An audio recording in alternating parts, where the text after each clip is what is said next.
Haleluya Yesus, haleluya. Shalom.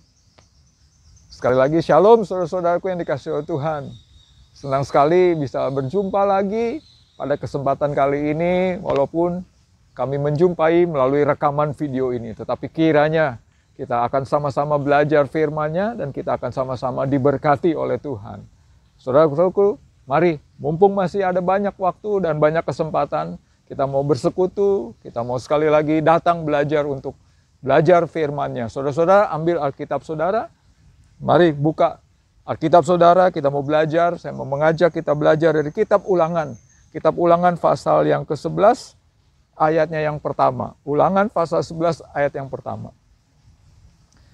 Demikian firman Tuhan, haruslah engkau mengasihi Tuhan Allahmu dan melakukan dengan setia kewajibanmu terhadap Dia dengan senantiasa berpegang pada segala ketetapannya, peraturannya, dan perintahnya. Saudaraku yang dikasihi Tuhan, tema pembelajaran pada kesempatan kali ini adalah mengasihi Tuhan. Mengasihi Tuhan.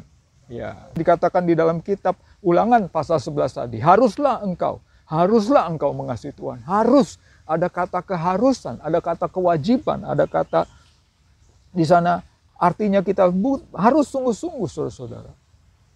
Ya.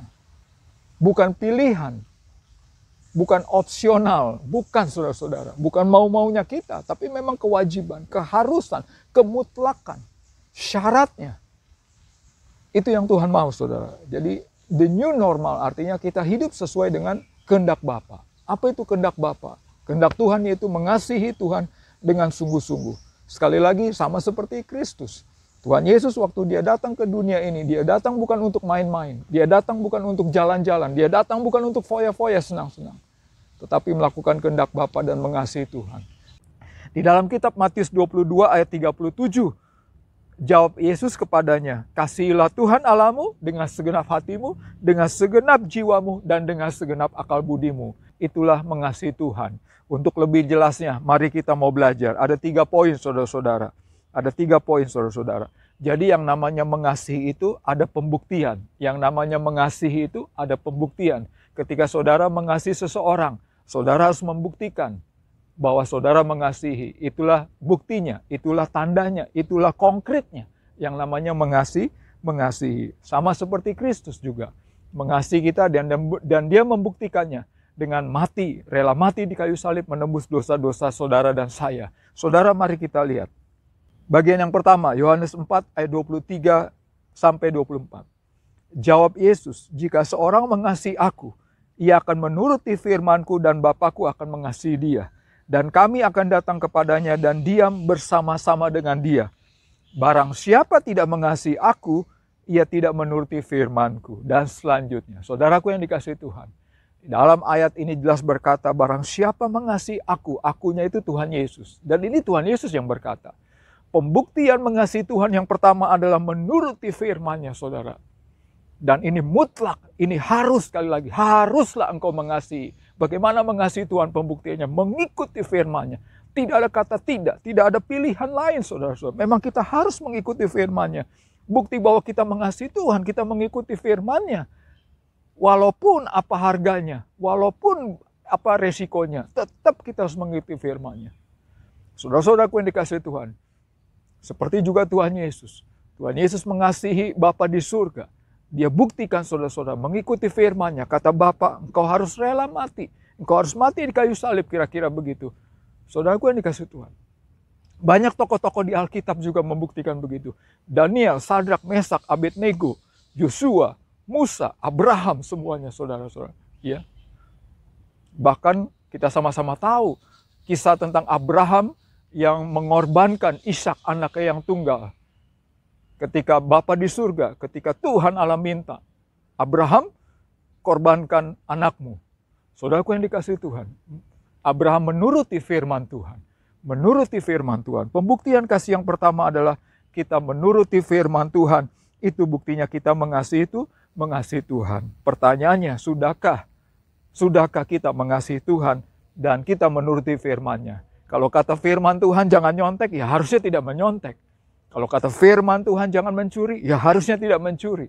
Kalau firman Tuhan harus mengasihi, ya mengasihi. Kalau kata firman Tuhan harus ibadah, ya ibadah. Kalau firman Tuhan bilang harus pemuritan, ya harus pemuritan. Mau jadi murid Kristus. Dan sebagainya. Dan juga hal-hal lain. Banyak firman Tuhan. Saudaraku yang dikasihi Tuhan.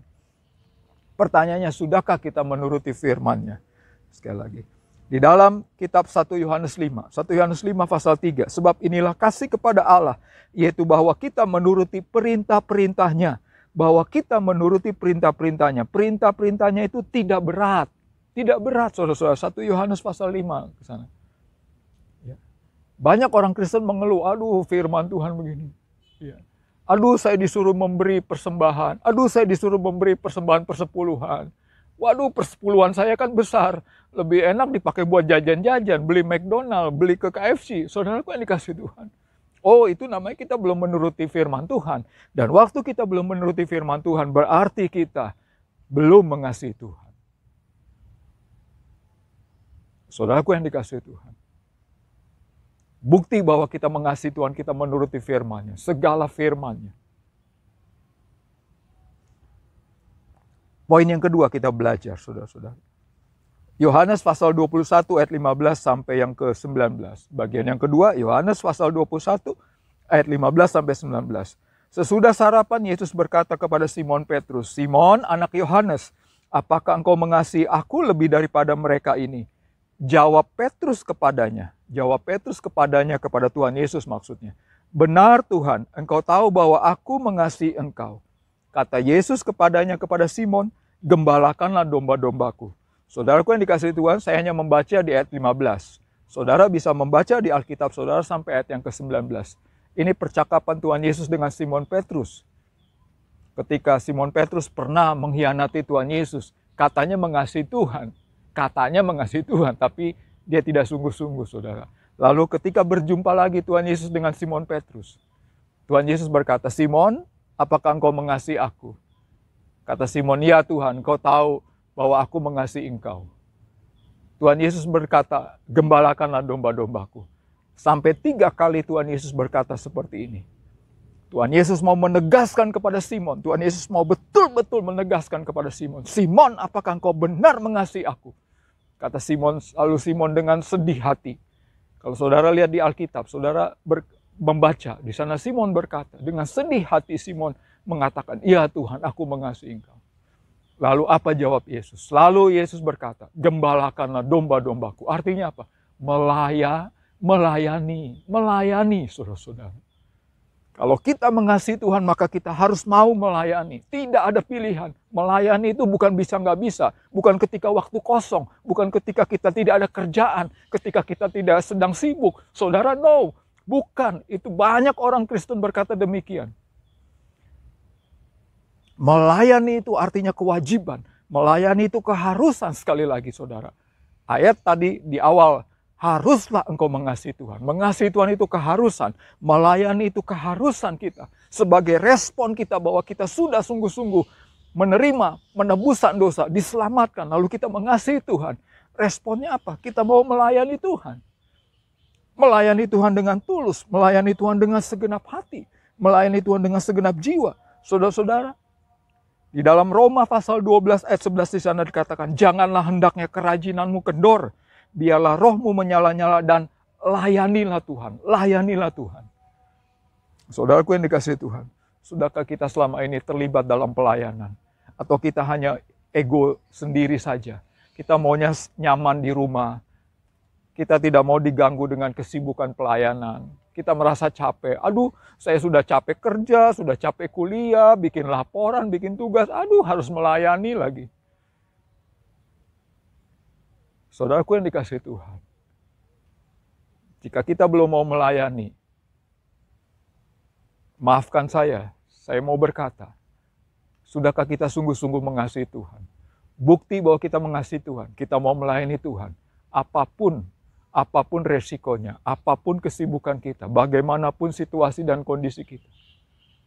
Saudaraku yang dikasihi Tuhan, mari kita melayani Tuhan. Selagi kita masih diberikan nafas kehidupan, selagi kita diberikan kekuatan, seluruh hidup kita sadari bahwa seluruh hidup kita karena dari Dia, Karena kasih karunia Tuhan, saudara diberi pekerjaan, saudara bisa kuliah, saudara bisa makan, saudara bisa punya anak-anak, anak-anak saudara sehat, keluarga saudara sehat, semuanya karena kasih karunia. Ayo kembalikan waktu kita, kembalikan tenaga kita, kembalikan berkat Tuhan dalam bentuk melayani Tuhan. Sungguh-sungguh. Saudaraku yang dikasihi Tuhan, amanat agung Tuhan Yesus dalam Matius pasal 28, jelas. Karena itu pergilah, jadikanlah semua bangsa muridku. Tuhan mau kita pergi memberitakan Injil. Tuhan mau kita memberitakan Injil, melayani banyak jiwa-jiwa. Menjadikan orang-orang seluruhnya menjadi murid Kristus. Sudahkah kita sungguh-sungguh melayani Tuhan? Saudaraku yang dikasihi Tuhan. Poin yang ketiga, bagian yang ketiga saudara. Roma pasal 8 ayat 28. Kita tahu sekarang bahwa Allah turut bekerja dalam segala sesuatu untuk mendatangkan kebaikan bagi mereka yang mengasihi Dia. Yaitu bagi mereka yang terpanggil sesuai dengan rencana Allah. Firman Tuhan yang terakhir ini seringkali menjadi ayat familiar. Ayat yang sering dipakai oleh banyak orang. Bukan hanya pendeta-pendeta, hamba-hamba Tuhan. Kita semuanya juga jemaat orang awam juga. Roma 8 ayat 28. Kita tahu sekarang bahwa Allah turut bekerja dalam segala sesuatu untuk mendatangkan kebaikan bagi mereka yang mengasihi Dia. Poin yang ketiga apa artinya saudara? Mengasihi Tuhan artinya ada banyak hal yang terjadi dalam kehidupan kita. Ada banyak mujizat, ada banyak perkara-perkara ajaib, ada banyak perkara-perkara yang luar biasa yang terjadi dalam hidup kita. Itulah buktinya bahwa kita mengasihi Tuhan, saudara-saudara. Kami sekeluarga hidup melayani Tuhan sebagai hamba Tuhan. Tidak punya gaji saudara-saudara. Kami hidup hanya melayani Tuhan dan bergantung kepada Tuhan. Namun saya mau katakan sampai hari ini hidup kami penuh dengan banyak mujizat, banyak perkara-perkara dahsyat yang Tuhan kerjakan.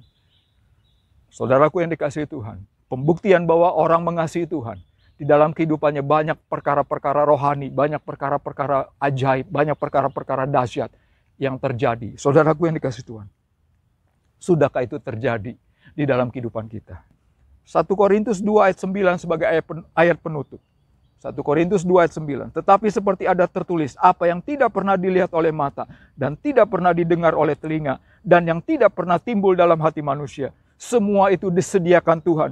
Bagi mereka, disediakan Tuhan bagi mereka yang mengasihi Dia, mengasihi Tuhan. Mari saudara-saudara kita mengasihi Tuhan lebih sungguh tahun ini, mulai hari-hari ini. Maka Tuhan akan lakukan perkara yang ajaib. Tuhan akan buat perkara yang ajaib saudara-saudara. Ya, walaupun corona ini sedang mewabah luar biasa, tapi hidup kita tetap diberkati. Hidup kita tetap bisa survive. Hidup kita akan diangkat Tuhan. Perkara besar terjadi. Karena kenapa? Karena kita mengasihi Tuhan. Sudahkah saudara dan saya mengasihi Tuhan? Rindukah kita mengasihi Tuhan sungguh-sungguh? Jikalau selama ini saudara belum membuka hati, belum pernah sungguh-sungguh mengalami lahir baru, ini waktunya, ini timing yang tepat. Buka hati saudara, undang Tuhan Yesus masuk ke dalam hati saudara. Kita aminkan firman Tuhan pada kesempatan ini. Mari kita berdoa, kita satukan hati kita datang kepada Tuhan. Bapa di surga, kami bersyukur untuk kebenaran firman-Mu pada kesempatan ini. Bapa, kami mau lebih sungguh mengasihi Engkau. Kami mau sungguh-sungguh mengasihi Engkau lagi Tuhan. Mulai dari hari ini Bapa. Bapa, jamah setiap pemirsa, setiap penonton yang menyaksikan, yang mendengar, yang belajar firman-Mu. Terlebih lagi yang membuka hati, mengundang Engkau Tuhan Yesus masuk ke dalam hatinya. Dalam nama Tuhan Yesus Bapa, hamba berdoa, berkati Tuhan. Berkati luar biasa. Semua anak-anak-Mu dengan segala pergumulannya masing-masing. Tuhan jawab, Tuhan berkatilah ya Bapa. Terima kasih Bapa di surga, di dalam nama Tuhan Yesus. Kami berdoa dan kami bersyukur untuk kebenaran firman-Mu. Haleluya. Amin. Akhir kata, saya mewakili dari pengurus besar Yayasan Visi Berkat bagi Indonesia. Mengucapkan terima kasih. Sampai berjumpa lagi, Tuhan Yesus memberkati saudara-saudara.